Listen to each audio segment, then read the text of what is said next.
중생입니다. 중생. 거듭 태어난다. 다시 태어난다. 그래서 영어로는 리제너레이션이라고 그러죠. 거듭남. 이게 이제 성경에 나오는 단어가 거듭남, 중생인데요. 우리가 구원받는 과정 단계가 있다고 그랬어요. 그래서 그 단계 가운데 세 번째가 오늘 중생인데요. 중생 이런 걸 우리가 신앙, 내 삶도 한번 점검해 볼 필요가 있죠. 여러분, 애벌레가 스멀스멀 자라서 나비가 되죠. 애벌레 때는 꿈틀거리고 막 보기 싫고 징그럽고 하지만 나비는 너무 아름답죠. 그죠? 우리 교회 저기 공사하는 저 산 자락에 보니까 거기에 올해에 한 나무에 꽃이 폈는데요. 그 꽃의 그 향기가 나비에게는 딱 맞는지 나비 떼들이 바글바글했어요. 보셨나요? 믿음이 있었으면 봤을 겁니다. 믿음의 눈으로만 보이는데, 멀리서 보니까 이렇게 천사처럼 막 붙는 거예요. 뭔가 싶어 가까이 갔더니 그 나무에 꽃이 피고 그 나무에 나비가 좋아하는 이 향기가 품었나 봐요. 그래서 나비가 꽉 찼더라고요. 제가 그걸 보면서 옛날에 이 숲에 나비가 많으면 사람들이 구경 온다 그러더라고요. 요즘은 약을 치고 하니까 나비 보기 힘들어가지고 부천에는 나비 공원이 있어요. 거기는 그래서 약 절대로 안 치고 나비가 제발 살 수 있도록 환경을 계속 만들어주는 거예요. 나비 키우고, 그래서 나비가 잘 먹는 거, 배추 이런 거 막 거기다 심고 이래가지고 절대로 약 안 치고. 그러니까 어느 날 나비들이, 애벌레들이 막 꿈떡꿈떡 거리는 게 처음 다 나비가 내가 막 이 나비 저 나비가 막 날아다니니까 아이들이 어머 세상에 이런 데가 다 있나면서, 그러니까 애들이 또 엄마하고 계속 오고 해가지고 특화시키는 거예요. 특화. 그래서 거기 있는 소장이 저보고 말씀 전하기도 나비를 키우세요. 나비를 하려면 간단한 건 딱 한 가지라고. 유채를 뿌려놓으면, 유채 씨를 뿌려서 유채가 5월달에 피면 나비가 그렇게 몰린대요. 한때 여러분 아시죠? 우리 그 옛날에 다 철가기 전에 그 수도가 위에 그 유채 뿌린 적 있죠? 5월달에. 그때 뿌렸더니 나비들이 어디서 그렇게 난장판이 되네. 난장판이. 나비들이 어디서 그렇게 살아가지고 온 나비들이 진짜 그분의 그 나비 박사처럼 유채만 심었더니 거기서 애벌레들이 유채에서 먹고 진액을 먹고 유채 꽃에서 말아들이면 나비들이 포록포록 놀아다녔어요. 그랬더니 막 온 이 숲속이 막 살아나는 기운을 느꼈어요. 그때 나비 많이 보셨죠? 뭐 보셨나요? 쑥캐시느라고 유채 내는 건 전혀. 그렇구나. 나비는 나비의 환경을 만들어주면 나비는 그냥 살고 이 자연의 이 생태계의 리듬이 이루어지구나. 그걸 봤거든요. 근데 이번에는 전혀 신경 안 쓰는데 웬 나비가 흰 나비들이 가득한 걸 봤어요. 그 애벌레가 더럽지만 꿈틀거리고 징그럽지만 자라 나비가 되면 얼마나 좋은지. 나비가 된 그 나비가 애벌레를 보고 뭐라 그래요? 나도 한때 너 같은 시절이 있었어. 그렇게 했죠. 그죠? 꿈틀거리고 꿈틀거리고 올라가는. 그런 나비는 완전히 바뀌어가지고 날개를 달고 하늘을 나를 때는, 온 세상을 유사적 나를 때는 얼마나 진짜 애벌레들이 부러워하겠어요. 네. 변모되고 변화되어 성숙이 되면 우리가 그 낮은 애벌레의 단계, 유치한 단계 이런 것들이 우리는 이제 보이게 되죠. 성도 여러분, 우리도 가만히 생각해보면 애벌레, 우리가 죄인이었을 때와 예수 그리스도를 믿고 우리 속에 영생이 들어오고 생명이 들어와 우리가 다시 태어나는 거죠. 육에서 호흡하는데 하나님의 그리스도 주님의 은혜로 성령의 감화로 하나님의 예정과 선택을 통하여서 우리 성령의 은혜로 우리가 영혼의 생명이 쑥 들어오는 순간 영혼이 살죠. 태어나죠. 그게 중생입니다. 그래서 우리 사람은 두 번 태어나죠. 육으로 태어나야, 엄마의 뱃속에 태어나야 되고, 그 다음에 영이 태어나야 온전한 하나님의 쓰임받는 구원자 하나님의 백성이 되는 거죠. 근데 우리가 애벌레가 될 때 우리 나비, 우리 그리스도인이 된 기쁨, 우리 참 모르죠. 죄인일 때는 예수 믿고 신앙의 삶을 사는 이게 얼마나 소중하고 귀한지 우리가 모르지만, 새로운 피조물로 된 나비가 볼 때는 그 죄인 시절 이런 것들을 보면 나도 한때 저렇게 살았구나. 나도 한때 참 내가 저런 짓을 했을까, 이런 생각을 우리가 갖지 않습니까? 마찬가지로 우리 사람의 이 육신의 본성은 먼저 거듭나지 않고는 더 이상 하나님의 것을 누릴 수 없는 겁니다. 그래서 많은 애벌레 죄인들은 우리가 생각해 보시죠. 우리가 교회를 온다고 해서 우리가 다 나비로, 다른 말로 중생, 기독교인으로 변화되는 것 아닙니다. 여러분 밖에 애벌레라고 해서 애벌레를 다 애벌레라고 잡아서 집에서 한번 키워보면 다 나비가 돼야 안 돼요? 다 안 됩니다. 어떤 애벌레는 다른 종류가 되지. 여러분 똑같이 우리가 교회를 다니고 우리가 예배도 드리고 그리고 우리가 뭐 전도의 문화적인 교회 기독교 문화적인 행동을 하고 우리가 이렇게 다 보내어도 우리가 정말 나비가 되는 기독교인이 되는 걸 우리가 희망하지만 때로 우리 속에 보면 우리가 여전하게 애벌레로 우리 삶 속에 있는 걸 우리는 보게 되죠. 그러나 우리가 실망스럽게도 결코 우리 심령이 변화되지 못하는 것, 예전 모습에 우리가 머물러 있는 삶을 내 자신도 보게 되고 우리 스스로 또 타인도 우리가 보게 되죠. 그래서 그들은 늘 자아와 세상과 마귀의 유혹에 늘 압도당하죠. 그걸 이기지 못하는 거예요. 죄도 한번 이기지 못하고 마귀를 한번 꺾지 못하고 영적으로 한번 성내보지도 못하고 늘 그렇게 사는 거예요. 이 애벌레 같은 이 삶, 중생 되기 전의 삶, 하나님 말씀에 대해서 늘 불순종이죠. 그래서 그들은 자아를 만족시키기 위해서 교회를 다니고 직분도 얻고 전도의 활동도 하고 봉사도 하고 뛰어다니고 다 합니다. 하지만 그들은 참된 거룩함과 하나님과의 친밀한 교제로 인도할 수 있는 모든 것을 다 피해버립니다. 그래서 여러분 고린도후서 5장 17절 말씀에 누구든지 그리스도 안에 있으면 새로운 피조물이다. 그리스도 안에 들어와야 나비가 되는 겁니다. 옛 것은 사라지고 새 것으로 바뀌었도다. 이게 진짜 본어게인 거듭난 사람은 여기서 확실한 결정의 차이가 판가름이 나는 거죠. 여러분, 애벌레 같은 죄인에게 우리에게 필요한 것이 무엇일까요? 하나님께서 돌 같은 우리 마음을 거두어 가시도록 해야 되고, 그리고 새로운 마음을 하나님이 주실 수 있도록 그렇게 하셔야 됩니다. 하나님은 성령님을 죄인 안에 넣어주시고 그분의 규례 말씀을 따르고 그분의 율법을 지키도록 감동시키시기를 원하십니다.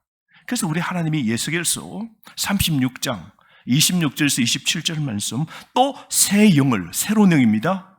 새로운 영을 너희 속에 두고, 우리 속에 두고 새 마음을 너희에게 주되, 하나님이 새 마음을 주셔야 돼요. 너희 육신에서 굳은 마음을, 딱딱한 마음을 제거하고 부드러운 마음을 줄 것이며, 또 내 영을 너희 속에, 새로운 영, 성령을 너희 속에 두어서 너희로 내 율례, 하나님의 말씀을 행하게 하리니 너희가 내 규례를 지켜 행할지니라. 여러분, 우리가 중생이 되는 것은 성령님이 우리 속에 새로운 영이 들어올 때 그 사람이 회닥 바뀌는 겁니다. 회닥 바뀌죠. 우리가 이게 잘 돌아야지죠. 멀쩡한 사람도 소리에 회닥 들어가면 어떻게 돼요? 회닥 바뀌는 거예요. 요즘 그거 보니까 대한민국도 진짜 외국 못지않게 무슨 대낮에 20대 애입니까? 청년이 칼을 들고 나와가지고 막 달리면서 보이는 거 찌르고 죽이고 그러면서 다치고 그러는데 뭐 자기는 내가 뭐 좀 정신이 좀 안 좋았다고 그러고 그러는데, 자기 속에 뭔가 끌림이 있겠죠. 뭔가 이게 우리가 사람이면 그렇게 하겠어요. 덮어 씌워진 거죠. 근데 오늘 이 중생이 뭡니까? 우리 속에 성령이, 새로운 영이 우리 속에 들어오면 우리는 새로운 것으로 바뀌죠. 굳은 마음이 부드러운 마음으로 바뀌게 된다. 여러분, 거듭난 그리스도인들은 하나님을 사랑하고 섬기는 것이 기쁨이라는 것을 알게 됩니다. 세상에 가장 기쁜 게 뭐냐면요, 교회에서 봉사하고 주님 섬기는 게 가장 기쁜 거예요. 정말입니다. 교회 신앙생활하는 게 머리도 기쁜 거예요. 예배하는 것도 기쁘고 헌금 드리는 것도 기쁘고 주님을 위하여 한번 최선을 다하여 한번 드리는 것도요, 아깝지 않아요. 그게 기쁜 거예요, 여러분. 거듭난 사람은 그래요. 거듭난 그리스도인들은 자기 중심성과 제 중심성에 대해서 아니요라고 말할 자유가 생기는 겁니다. 옛날에는 그런 거 없었어요. 친구가 가자면 가고 하자면 하고 이런 거 없었어요. 친구의 어느 정도 도덕적인 절제선 안에서 적당한 선에서 다 그거는 공용되는 거는 다 했는데 지금 보면 그게 다 죄지만, 그러나 성령이 들어오고 거듭나면 본 어게인, 영이 새로운 영이 들어오고 묵은 마음이 다 죄악의 마음이 갈아엎어져서 그 성령의 전기로 갈아엎어 묵은 땅 더러운 것들이 가려지고 우리 마음이 부드러운 옥토 성령이 서시기에 합당한 그런 마음이 되어지면요, 죄의 중심성에 대한 것은 아니오 라고 단호히 말할 수 있는 거예요. 그건 아니라고, 나는 그런 거 안 한다고 딱 할 수 있는 거예요. 그럼 난 그리스도인들은 하나님의 의에 항상 굶주리고 목마르요. 하나님의 일에 의에 늘 굶주리고 목마른 거예요. 여러분. 그리고 기도에 배부름이 없어요. 더 기도하고 더 하고 싶고 더 하고 싶고, 찬양에 만족이 안 돼요. 찬양 또 하고 싶고 또 하고 싶고 또 하고 싶고. 요즘 저는 우리 금요기도의 찬양이 또 더 좋아요. 또 하고 싶고 또 하고 싶고 또 하고 싶고. 우리 청년들 찬양이 5-6곡 하는데 오늘 설교 안 하고 계속 했으면 좋겠다. 근데 우리 계시는 분들이 다 목 아프실까 그렇지, 나는 1시간 내내 찬양했으면 좋겠어. 손 들고 찬양하고. 찬양은 또 어디서 은혜 받냐면 다 은혜 받지만요, 앞자리가 은혜 받더라고요. 이유는 딱 하나 들어오고, 제가 이번에 뒤에도 앉아보니까 에어컨 고장 나가 왔다 갔다 하는데 뒤에 앉으니까 앞에 앉은 사람들이 다 방해가 되는 거예요. 이게 막 어떤 사람이 이렇게 있고 이런 게 내가 또 신경 써요. 앞에 있으니까 볼 게 없어.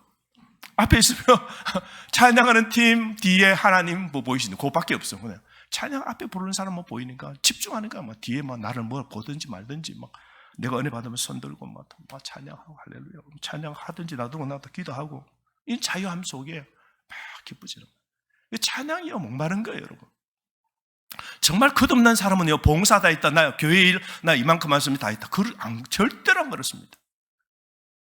하나님의 의에, 하나님의 열심에 항상 목마르고 굶주린 사람이에요. 성경에 의에 목마른 자가 복이 있다 그랬어요. 의에 목마른 자가 복이 있다는 거예요. 주님의 일에 드림에 늘 목마른 거예요. 또 드릴 것 없나 싶어 드리고, 또 주님의 일 이런 거 얼마 좋아요. 우리 교회에 하나님의 집을 짓는 일에 내가 좀 보탤 것 없나 이때 싶어서, 근데 이제 죽을 때 이거 금가락지 놔두면 자네 다 팔아먹을 건데, 주님의 이 스토리지 금가락지 팔아가 주님께 드리고, 먹거리 다 해봤잖아. 이제 무슨 먹거리 하겠어 이제. 이런 것도 이제 달아봤자 더 얼굴이 예뻐질 거 어디다 보이겠어요. 예뻐진 얼굴을 주님께 잘 보이면 되지. 이런 거 다 정리해가지고 주님의 집 짓는데, 은혜 받은 사람은, 거듭난 사람은 진짜입니다. 진짜 더려도 기쁘고 또 더 드릴 거 없나 싶어서, 내 삶에 좀 정리할 게 없나 싶어서, 내가 할 수 있는 일에, 하나님의 일 하시는 일에 내가 보탤 것 없나 싶어서, 그런 마음으로 이것이 끝이 없다는 거예요. 누가 물어보십시오. 교회 일에 어느 정도 하면 나는 내 할 일 다 했다고 생각할 사람 누가 있겠어요? 나는 이 정도 하면 교회 일에 건축이나 주님의 일이나 어떤 일에 나 할 거 다 했다. 봉사, 내 이 정도 하면 나는 이제 놀아도 천국 가서 하나님 칭찬받을 자격이 있다. 그럴 사람 아무도 없어요. 진짜 거듭난 사람은 늘 의에 목마른 사람이에요. 그들은 죄에 대해서 승리하는 삶을 덜 살아갑니다. 사람은요, 그리스도를 인격적인 구세주와 주님으로 받아들임으로서만 새로운 피조물이 되어집니다. 그러므로 사람은 반드시 요한복음 3장 7절 말씀처럼 거듭나야 돼요. 거듭나야 됩니다. 여러분, 그래서 교회를 다니는 것이 아니라 거듭나야 됩니다. 이게 참 중요한 거예요. 물론 여러분, 모든 애벌레가 나비가 되는 게 아니듯이 모든 사람이 기독교인, 거듭나는 사람이 되는 건 아닙니다. 우리 전에 이야기했잖아요. 하나님의 예정된 사람, 오직 하나님의 주권만이 애벌레가 나비 될지 여부를 누가 결정해요? 그 결정은 하나님이 결정하십니다. 그건 하나님이 하시는 거예요. 거듭남, 중생도 하나님의 소관이죠. 여러분, 중생에 대해서 한번 생각해 볼까요? 만약 사람이 전혀 부패하지 않았다고 생각합시다. 모든 사람이 죄 짓는 것도 없고 사람은 부패하지 않았다면 다시 태어남이 필요할까요? 필요 없을까요? 우리 갱생된다 그러잖아요. 잘못한 사람들 감옥에 한번 몇 년 갔다 오면 사람 되어 교화되어서 나온다 그러죠. 그런데 여러분, 모두 다가 사람은 원래 전혀 부패 죄를 짓지 않는다고 하면 그런 교화되거나 중생되는 이런 작업이 필요할까요? 안 필요할까요? 필요 없을 겁니다. 만약에 여러분 사람이 일부 부분적으로 부패했다면요, 이런 생각을 할 수 있어요. 내가 노력하면 나는 중생을 얻을 수 있다라고 생각할 수 있겠죠. 그래서 불교 보십시오. 불교는 사람이 완전한 타락했다 믿고 뭐요? 사람은 일부가 좀 죄를 짓는 가능성을 우리가 안고 있다는 거죠. 사람은 부분적으로 좀 부패했지 다가 부패한 건 아니에요. 사람은 선한 면도 있다. 그래서 뭐요? 선한 면을 가지고 더 집중해서 부패한 그것을 도를 닦아서 자기 마음을 닦아서 자꾸 닦아서 이게 화가 나오고 죄를 지을 걸 마음에서부터 마음을 다스려가지고 손발로 말로 입으로 눈으로 나오지 않도록 마음이에요. 도를 닦아요. 도를. 참된 도, 길도, 참된 도를 자꾸 마음을 닦으면 다 중생할 수 있다. 거듭날 수 있다 하지만 성경은 안 그렇습니다. 성경은 뭐라요? 모든 사람은 전적 부패했다 그래요. 사람은 완전히 부패입니다. 사람이요, 냄새 안 나는 사람 없습니다. 사람은요, 다 부패입니다. 저는 요즘 보니까 TV 조선 그 탐사 보던가 보니까 목회자의 비리. 요즘 보면 그런 거 자꾸 때리니까 이 기독교가 계속해서 맞는데 어쨌든 맞을 일도 많이 하지만 그 목회자의 잘못 이래가지고 비리들 막 쫙 내더라고. 그러면 전 또 봐요. 난 저래 안 해야지 싶기도 하지만 왜 이런 걸 드러내나 싶은데 목회자도 말할 것 없고 모든 사람은 하나님의 해 아래 있는 인간은 전적으로 다 부패했어요. 얼마든지 죄를 지을 가능성이요 가득 차 있는 거예요, 여러분. 우리가 은혜로 하나님이 이렇게 통제해 주셔서 어떤 건 우리가 절제하고 어떤 건 터져 사고 내고 하나님께 회개하고 어떤 건 감추고 그렇게 살아서 그러지. 어떤 건 화장 바르고 좋은 옷을 입고 성경을 끼고 있으니까 우리가 다 예뻐 보이지. 집에 가서 남편이 나 평가하고 아내가 자녀가 평가하면 내 평가 어때요? 우리 인간은요 절대적으로 부패했습니다. 그래서 우리에게 뭐예요? 중생이 필요한 거죠. 인간의 노력은 무의미합니다. 하나님의 은혜 없이는 절대로 안 됩니다. 그래서 우리 기독교는 뭐예요?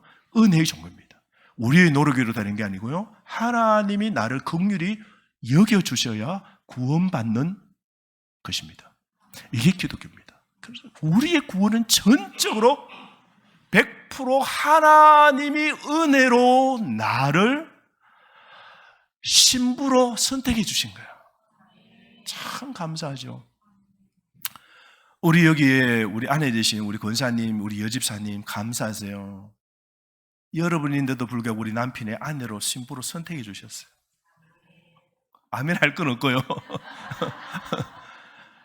그러니까 그 남편의 입장에는 뭘 생각했어요? 대한민국에 자기가 결혼할 때는 최고 좋은 사람 누구 선보고도 다 아니다 그러고 뭐요? 그 순간에 가장 좋은 사람, 내 신부로 여길 사람, 내 마음이 완전히 녹도록 만든 그 사람을 나의 신부로 아내로 선택해서 지금 사는 거죠, 우리 남자분들. 큰일 났다, 큰일 났어. 지금 큰일 났어. 지금 대답을 이렇게 안 하셔가지고 박병호 집사님 대답이 늦으셨어요. 지금은 이제 큰일 났다. 우리 박병호 집사님 이제 어떻게 하시려고? 우리가 그렇잖아요. 그런데 우리 하나님 보십시오. 예수님의 신랑이 솔직히 나 예수님의 그 예식장에 예수님의 팔짱 끼고 예수님하고 비길 만한 감이 됩니까? 그런데도 우리 하나님이 깜도 안 되는 나를 자기 신랑이신 당신 옆에 우리를 세우고 신부로 삼기 위하여 자신의 생명을 십자가에 다 주시고 살찌고 모든 걸 다 이 세상을 사랑하셔서 다 주시고 난 너만 사랑한다고. 너는 나의 영원한 신부라고. 그리고 예수님께 한번 찍히면 영원히 신부예요. 예수님은 버리지 않아요. 너무너무 감사하죠. 그 신랑은 끝까지 책임져. 보아스처럼 자기의 모든 것을 다 줘. 내 밭을 팔고 내 재산을 팔았어도 너 무너진 너 가정의 모든 걸 내가 다 세워주고, 너 자녀 없지? 나를 통하여 자녀 낳아주고 그 자녀에게 그 재산 전부 다 상속권을 내가 다 주고, 나는 죽어 없어져도 사랑하는 룻, 나오미의 가정 나는 세워주길 원한다. 이 보아스가 예수님 아닙니까? 여러분, 우리가 이렇게 구원받은 사람들이에요. 그래서 여러분, 중생이라는 이 말은 인간의 철저한 부패라는 교리를 바탕으로 해서 이게 출발하는 겁니다. 성경에 보면 에베소서 2장 1절 말씀에 모든 사람은 죄를 다 범하였기 때문에 하나님의 영광, 천국에 이를 수 없다 그랬어요. 모든입니다. all입니다. all. 모든 이 인간의 사람들은 전적으로 다 타락했고 범죄했기 때문에 하나님의 그 의, 천국의 구원에 도달할 수도 없었어요. 완전 부패죠. 이미 우리는 죄인으로의 존재였죠. 그래서 죄인인 인간은 스스로 하나님을 찾을 수 없고 예수 그리스도를 스스로 찾아서 믿을 수도 없는 우리였어요. 구원에도 이룰 수 없는 존재였습니다, 우리가. 근데 로마서 3장 10절 말씀에 의인은 없나니, 이 세상에 찾아봐도 의인은 없나니 몇 명이요? 몇 명? 한 명도 없다 그랬어요.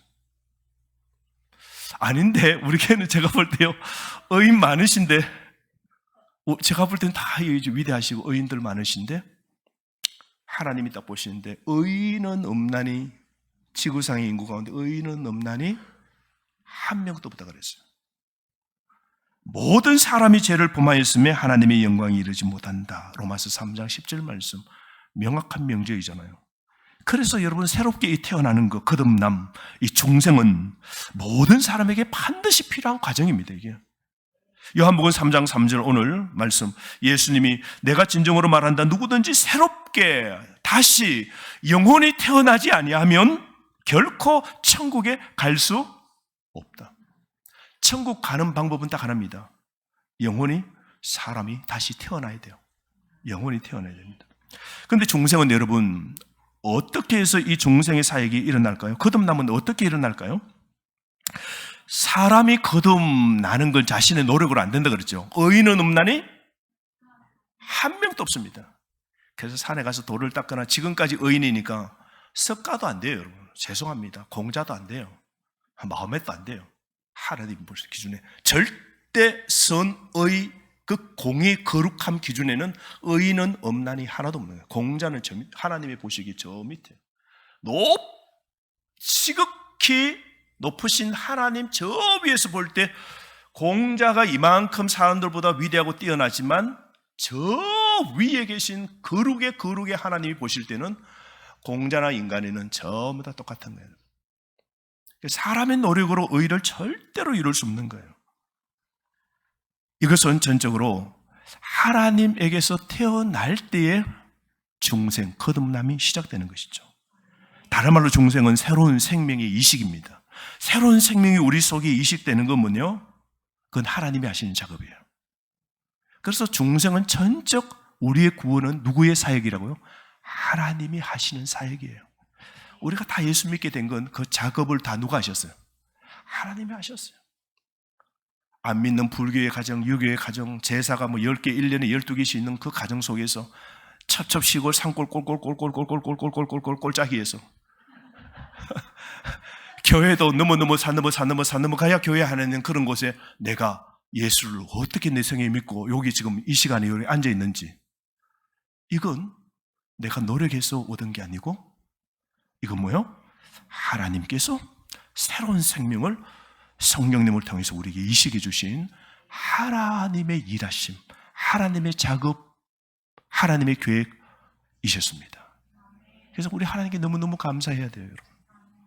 내가 구원받고 내가 오늘 죽어도 천국 간다는 건 너무 감사하죠. 이건 전적 성령, 하나님의 사역입니다. 하나님의 행위죠. 새로운 생명을 심고 영혼이 변화되는 건 전적 하나님의 행위입니다. 오직 하나님만이 생명을 주실 수 있는 분이세요. 주고 말고 생명을 주고 말고 하는 건 우리 육체는 누구예요? 의사 손에 있습니다. 그죠? 의사가 우리에게 생명을 건드릴까 말까 이럽니다. 제 친구도 의사가 있어요. 제 친구도 의사가 있는데 자기가 노력은 다 안 돼요. 수술할 때 자기는 노력을 다 안 돼요. 누구 어느 의사가 한번 대충 한번 해볼까 이럴 사람은 없어요, 여러분. 의사는 최선을 다해서 의료 윤리가 있다고요. 의사가 윤리를 빼면요, 이건 이제 끝나는 겁니다. 의사가 환자가 돈으로 보이면요, 이제 끝나는 거죠. 그래서 의료 윤리는 이 도덕 윤리 가운데도 참 중요하죠. 그래서 하나님이 가운을 입힌 직이 여러분 한 3가지가 돼요. 그게 목사, 의사, 그 다음에 변호사, 검사, 판사, 법, 의료, 신학, 교회. 이 2가지거든요. 근데 여러분, 정말 우리가 의사 가운데 자기가 최선 다하지만요, 그것이 환자가 회복되고 안 하고는 그거는 영역밖이래요. 물론 우리 인간은 전인적으로 자율적인 치유 회복이 있어요. 회복이 있습니다. 의사도 그것 때문에 하는 거죠. 살이 갈라졌어요. 찢어졌어요. 심하게. 근데 이렇게 달을 하나하나 다 붙인 거 아니에요. 세포 하나를 다 붙인 거 아니에요. 2개 다 해서 이렇게 집어넣는데 어떻게 해요? 자동적으로 그 세포가 서로 연결되면서 어떻게 해요? 아물고 붙는 거 보십시오. 이건 의사의 역할이 아니고 의사를 돕는 역할이고 인간은 자기의 자율로 회복되는 기능은 하나님이 창조 때부터 만들어 놓으신 거예요. 그러니까 생명이라는 것은 우리 속에 이 영혼의 생명은요, 전적으로 하나님께서 우리에게 부여하실 때 우리가 신앙이 생기고 우리가 거듭나고 우리가 천국 가고 우리가 하나님의 신부가 되고 하나님의 자녀가 되는 거죠. 생명은 오직 하나님이 주시는 겁니다.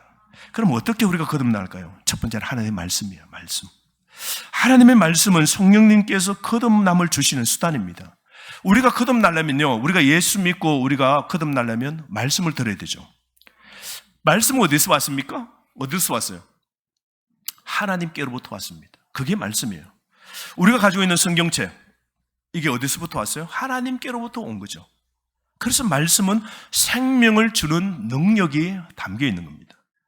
그래서 로마서 10장 10절에서 17절 말씀에 보면 믿음은 들음에서 나고 들음은 하나님의 말씀으로 말미암아 난다. 믿음은 어디서 난다고요? 들음에서 난다. 여러분, 그래서 들어야 말씀이 우리를 어떻게 해요? 깨웁니다. 생명이 들어오는 겁니다. 하나님이. 그래서 중생을 일으키는, 다시 태어나는 이 수단은 오직 하나님의 말씀입니다. 그래서 베드로전서 1장 23절 말씀에 너희가 거듭난 것은 썩어질 씨로 된 것이 아니요 썩지 아니할 씨로 된 것이니 살아있고 항상 있는 하나님의 말씀이니라 그랬습니다. 썩어질 씨라고 하는데 그 씨가 뭐냐면요, 말씀입니다. 썩어질 말로 된 것이 아니라 썩지 아니하는 하나님의 말씀으로 우리가 어떻게 됐다고요? 거듭난다는 거예요. 그래서 여러분, 말씀 없이는 사람이 결코 거듭날 수 없는 겁니다. 우리 사람이 결심하고 우리 사람이 바뀌는 건요, 말씀입니다. 그래서 지금 또 뭐 하는 거예요? 지금 말씀이 선포되는 시간이죠. 이게 우리를 교화시키고 우리를 변화시키고 우리를 거듭나게 한다는 거죠. 이것이 바로 사람들이 하나님의 말씀이 선포되고 가르치지 않는 교회에서 거듭나지 않는 이유죠. 그래서 여러분, 말씀이 없는 교회에서는 거듭남의 역사가 일어나지 않습니다. 여러분 보면 말 잘하는 사람 많습니다. 저도 요즘 지난 한 주간 저도 너무 아팠어요. 너무너무 아파가지고 지옥 한 반쯤은 갔다 온 것 같아요. 지옥 반쯤 갈라다가 올라왔는데 고통이 너무 저도 아프고 있는데, 그러면서 제가 이제 유튜브 방송도 듣는데, 와, 여러분 그 우리 김 집사님 아세요? 김 집사님, 유명한 김 집사님. 제가 그 강의를 많이 들었는데, 김창욱 집사라, 김창욱. 그분 한번 부르려니까 바빠서 못 온대, 우리 교회요. 처음에부터 몇 년 전부터 불렀더니, 목사님 저는 안 갑니다. 언젠가는 부르려고 그러는데, 그분 강의 들어보면요, 너무 말 잘해요. 제주도에서 그래 있었잖아요. 그죠? 제주도에서 아버지는 전혀 소리 못 듣고, 그래 아버지는 그 화를 엄마에게 다 풀고 막, 그러고 막 그런 집안에 막 살고 자기도 막 사춘기 버리고 막 이래가지고 막 그러면서 했는데, 지금 모든 갈등 속에서 아주 절제가 되고 언어의 순화가 되면서 하는데, 그 강의를 들으려고 하면요, 그 1인당 얼마죠? 한 7, 8만 원 갈걸요? 강의. 근데 그 강의 들으려고 사람들이 수백 명이 그 강연장에 꽉 차요. 어떤 사람은 아내가 너무 우울하니까 여보 가서 김창호 강의 들으라고 이래요. 티켓 끊어줘가지고. 그래가지고 거기서 뭐 힐링되고 뭐 이러면서 뭐 남편보다 김창호 팬 돼가지고 뭐 너무 좋아하고 그러는데 그런 사람들 말 너무 잘해요. 너무 잘해요. 근데 여러분 말이 사람을 변화시키지 않고 뭐라 그랬어요? 썩어질 시간인 뭐라 그랬어요? 하나님의 말씀으로 사람이 거듭남 중생 변하는 말씀을 통해야 된다는 거예요. 근데 그 말씀 어디서 왔다? 하나님으로부터 온 말씀이에요. 김창욱 입에서 자기의 경험이나 재밌는 스토리나 자기가 체험한 거나 책에서 읽었던 그런 말은 잠시 우리에게 위안이 되지만 힐링이 줄 수 있지만 사람에게 영혼의 스파크, 불을 주고 빛을 비추고 천국을 가게 만들고 예수님을 진실로 예배하는 예배자로 바꾸고 찬양하는 사람을 바꾸고 인생이 여기는 잠시고 영원한 건 저긴 걸 알게 되고 어디를 투자하여 삶을 살아야 되는 것이 알게 하는 것은 사람의 말로 교화시키는 게 아니고 뭐요? 위로부터 온 그 말씀이 썩어지지 아니하는 말씀이 사람을 어떻게 해요? 중생, 거듭남, 변화시킨다는 겁니다. 그래서 여러분 우리가 말씀을 잘 듣고 설교를 필사 오늘도 보니까 어떤 한 분은 66권 가운데 필사 다 끝냈다고 오늘 다 들고 왔어요. 들고 와서 했는데 저는 창세기를 자원했는데 왜 제가 창세기를 자원했는지 50장을 만만하게 보고 날 하겠다고 가장 문제인데 지금 두고두고 후회해요. 지금 1장 지금 7절까지 못 적었어요. 한번 해보겠다고 하는데 마음은 그런 건데요. 여러분, 그런데 다 적으신 분들 마음이 그런 것 같아요. 다 안 바쁘겠어요? 다 안 피곤하겠어요? 근데 그 집에서 그걸 가지고 성경을 보면서 하다가 또 틀렸다네, 틀려. 또 12절 적고, 그 다음 13절을 되는데 14절을 적어버렸네? 그럼 그 밑에다가 또 적어 나가면 되는데 양심이 안 걸리니까 뭐 적어놓은 거? 다시 눈물을 흘리고 버리고 다시 그런 걸 우리 교회 성경책의 한 페이지에 거기에 들어가니까 하나님의 말씀을 잘 적이다. 그런 마음. 하나님이 그런 거 받으시는 거 아니겠습니까? 믿음으로 산다는 게 뭡니까? 믿음으로 산다는 게 거창한 겁니까? 막 교회를 위해서 생명을 던지는 것이 아니라 거기에서 시작되는 거 아니겠습니까? 그래서 참 이런 거 왜 고쳐갈 때 그 말씀이 뭐예요? 우리를 거듭나게 만드는 거예요.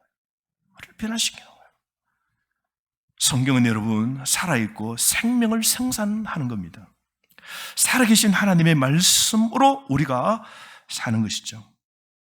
그러므로 여러분 시편 119편 9절 말씀에 이런 말씀이 있죠. 청년이 무엇으로 그의 행실을 깨끗하게 하리까? 주의 말씀만 지킬 따름이니이다. 청년이 무엇으로 그 행실을 깨끗하게 하리까? 청년이라 그래서 노년, 중년 안 그래서 청년 그랬어요. 청년, 여러분도 청년 시절이 있었죠? 몇십 년 전이었어요? 20대 청년, 몇십 년 전이었어요. 오늘도 보니까 청년들이 서빙하는 거 예쁘죠? 뭐 옷 입고 뭐 서빙하는 거 보니까 왔다 갔다 하니까 뭐 서빙 받는 우리도 좋고 뭐 열심히 뛰어다니면서 뭐 오늘 점심도 안 먹고 오늘 계속 서빙하고 자기들 지금 이제 라면 끓여 먹는다고 이제 라면 끓여 먹고 성경 공부한다고 그러는데 보기만 해도 애들은 막 그냥 예쁘 그죠? 그 애들은 옷 그냥 대충 입어도 예쁘죠? 남의 애라고 별로 대답도 안 하시는데 20대는 옷 대충 입어도 그냥 예뻐 그냥 막 생기가 발랄해요. 20대는 타오르는 열정과 뜨거움들이 있어요. 근데 그 청년들이 그 행실을 어떻게 깨끗게 하리까? 말씀 외에는 청년들의 그 억제, 거룩하게, 순결하게 살아갈 수 있도록 하는 게 없다는 겁니다. 청년은 확 튀잖아요. 또 하나 마지막으로 말씀만이 우리를 거듭나게 만들고 하나는요 성령님입니다. 성령님이 우리를 거듭나게 합니다.